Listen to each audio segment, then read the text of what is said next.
Hi, here I wanted to take a look at the BBC's Newsnight interview of Prince Andrew, Duke of York, and the member of the royal family involved in the Jeffrey Epstein sex abuse scandal. The question is if he had sex with underage girls, including Virginia Roberts, at 3 occasions, and why he spent time with a convicted sex offender and trafficker for days. Here we look at the nonverbals, which are difficult or impossible to control, often involuntarily leaking the truth. In particular, we will look out for incongruent behavior, contradicting the words he's saying. We also have to assume that he has been heavily coached or prepared for this interview, but as it is quite long, it is very hard under stress to avoid the truth coming out. Okay, let's get started. For nearly a decade, a member of the royal family has been dogged by questions about his friendship with a convicted paedophile. Tonight, for the first time, Prince Andrew speaks out.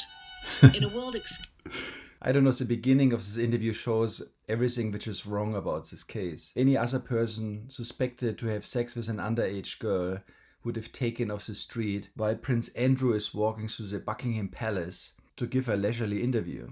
Okay, let's try to stay unbiased here. Let's jump right to the important bits. Getting rid of abuse to children, so I knew what the things were to look for, but I never saw them. So you would have made that connection because you stayed with him, you were a visitor, a guest on many occasions at his homes, and nothing struck you as suspicious. Nothing. During that whole time? Nothing.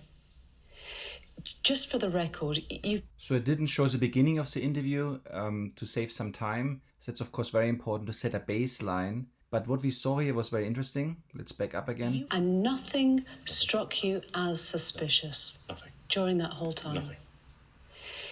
He's shaking the head when he says nothing, so that's congruent. However, he has this very short period where he blinks a ton. So that could be, of course, stress-related. And if someone says something really outrageous and bad, it might also be anticipation of a slap in the face. But this doesn't seem to be the case here. I think actually that he has been coached to not stare at the interviewer and not to forget blinking. But it comes here as a delay and it looks very unnatural. Let's look again. The next one. He was what I would describe as understanding. He didn't go into... So it's about Jeffrey Epstein, said he met him even after he was convicted a child offender in 2010, and that there was this photo taken in Central Park. To any great depth in the conversation about what I was doing, or what he was doing. Let's back up again. By mutual agreement during that walk in the park, we decided that we would part company, and I left, I think it was the next day. So he's basically claiming he visited him for 4 days just to break up with him, which is of course ridiculous. He didn't go into any great depth in the conversation about what I was doing, or what he was doing. Very good. This could be called a Freudian slip of the tongue, where someone inadvertently reveals an unconscious thought. So I guess what Prince Andrew really wanted to talk about for these 4 days was how to avoid getting caught and what to do and how to proceed. He didn't go into any great depth in the conversation about what I was doing, or what he... So now there's these multiple repeats of the same question and whether he has not really had sex with these young girls. And this repeats a few times. And this is the first instance. One of Epstein's accusers, Virginia Roberts, has made allegations against you. She says she met you in 2001. She says she dined with you, danced with you at Tramp nightclub in London.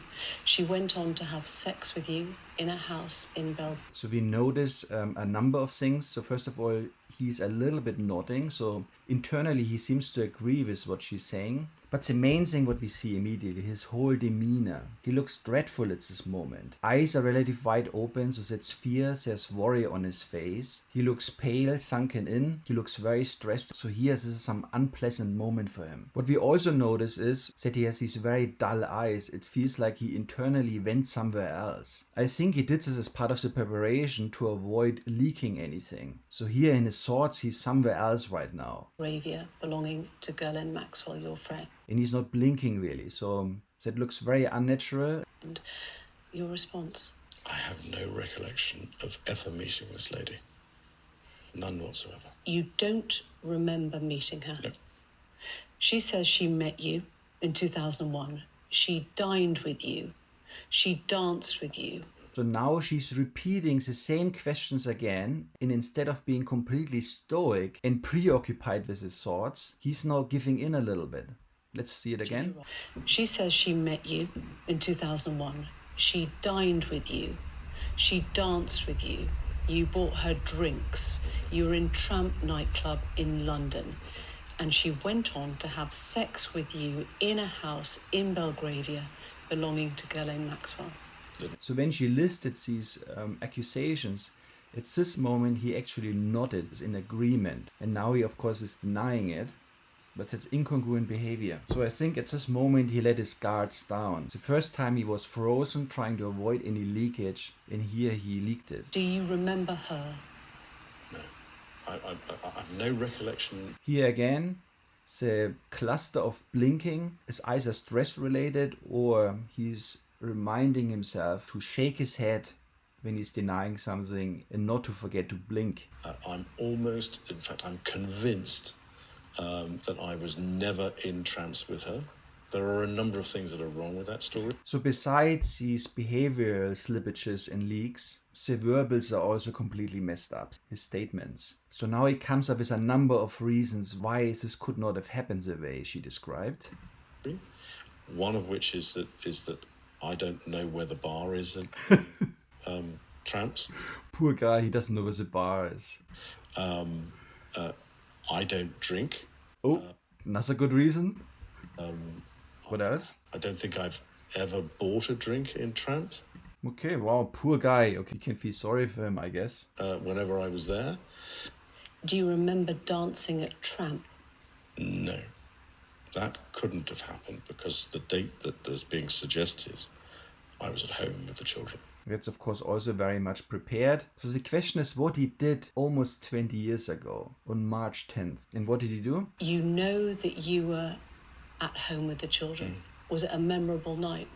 On that particular day that we now understand is... It's another trick B. So he's aligning himself with either the police or the authorities while he's technically a suspect. It's a trick you can often see with these kind of guys. It's the date, which is the 10th of March. I was at home. I was with the children. I'd taken Beatrice to...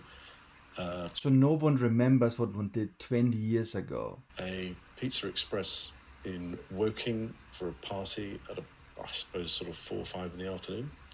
The events of question are of course at night, not at 4 or 5 in the afternoon.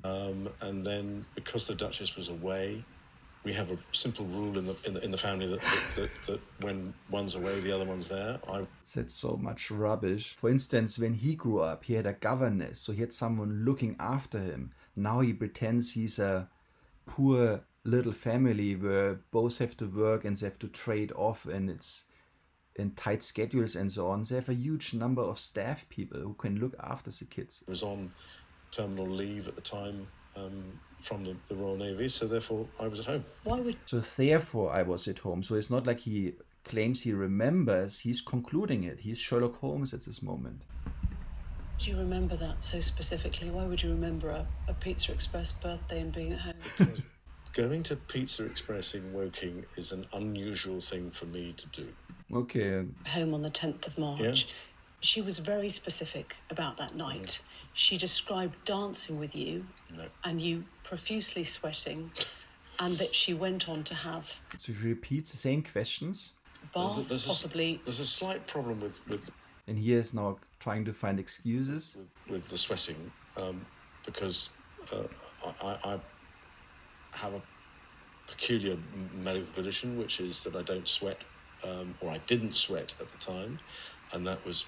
Oh, actually, yes, I didn't sweat at the time. It's nice, he's correcting himself, so it looks very authentic, but I think it's a lot of BS. Meet her, or do you just not remember meeting her? No, I don't know if I've met her, but no, I have no recollection of meeting her. Because she was very specific. She described the dance that you had together in Tramp. She described meeting you.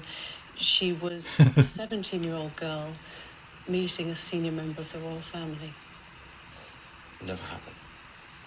She provided a photo of the two of you together. Yes. Your arm was around her waist. Yes. You've seen the photo. I've seen the photograph. How do you explain that? I can't. Because I have absolute... Okay. So there's a lot of problems with behavior. So we saw the asymmetric shoulder shrug. Any asymmetry in behavior is often a sign of deception. He's closing the eyes, trying to shut off the scenarios, the picture he has in front of him. He's stuttering. He is fluttering with the eyes. He's highly nervous at this moment. This is certainly not a truthful response. And there are many more of these little excuses he brings in the next few minutes. Let's go to the next scene. Because in a legal deposition, 2015, she said she had sex with you 3 times. Once in a London house when she was trafficked to you in Maxwell's house. So she's quite resilient here as an interviewer. Yes. Once in New York, a month or so later at Epstein's mansion, and once on his private island in a group of 7 or 8 other girls. Did you see? So he closes the eyes, he shuts off, he doesn't want to deal with this image. And then there was this slight smile. So I think this is a very faint duping delight. So he's acting at this moment and slightly enjoying himself, duping the interviewer and the audience. No. No to all of it. All of it.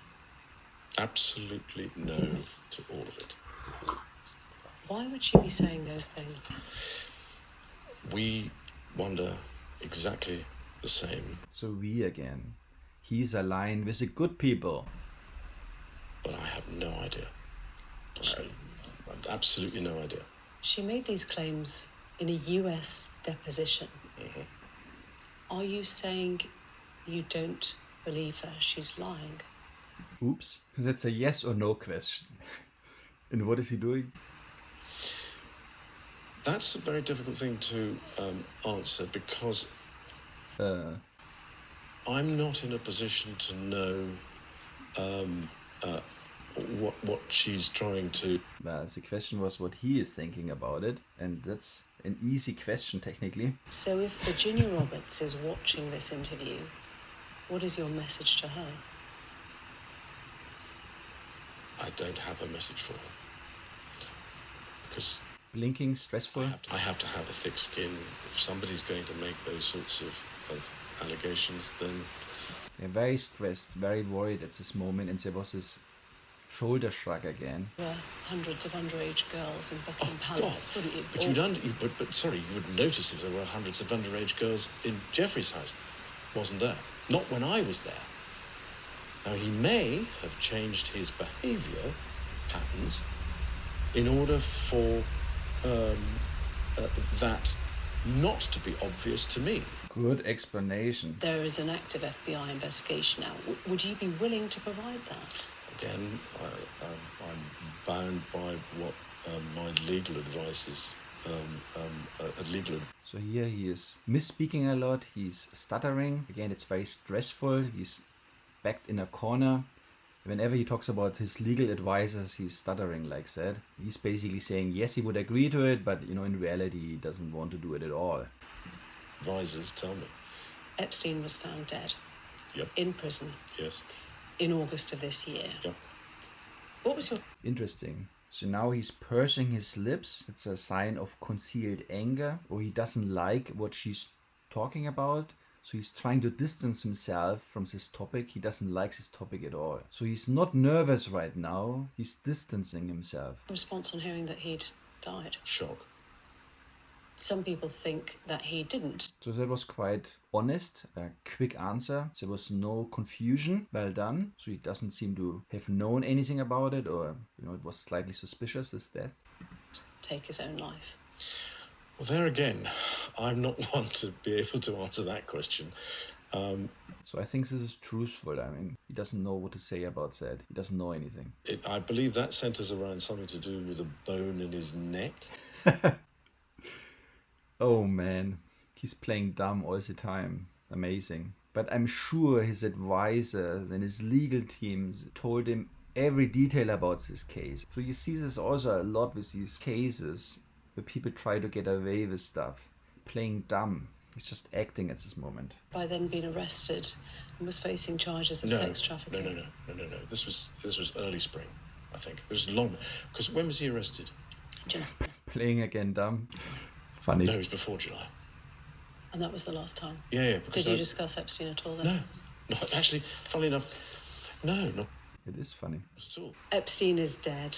Yes. The women. It is funny that he has a little laugh here at this moment. It's sort of a laugh of relief. It certainly seems inappropriate at this moment. In summary, I don't think the interview went very well with him. It was too long and he got cornered too many times. So he leaked a lot of unusual, incongruent behavior. So not only was his demeanor very worried and very stressed and looking like a guilty person at first sight, but even his statements seemed highly constructed. And most of the time he just played really dumb. Like he remembered exactly what he did on March 10th, 2001, pretending no one knows that there's a huge number of staff looking after his kids, as he was looked after by a governess. And of course the most bizarre thing is he's walking around freely in his palace, paid by taxpayers' money. Personally, I don't believe a word what he's saying, and I hope this case can be figured out very quickly, despite his money and all the protection it offers to him. Thank you for listening, and I hope you liked the analysis, and talk to you next time. Bye.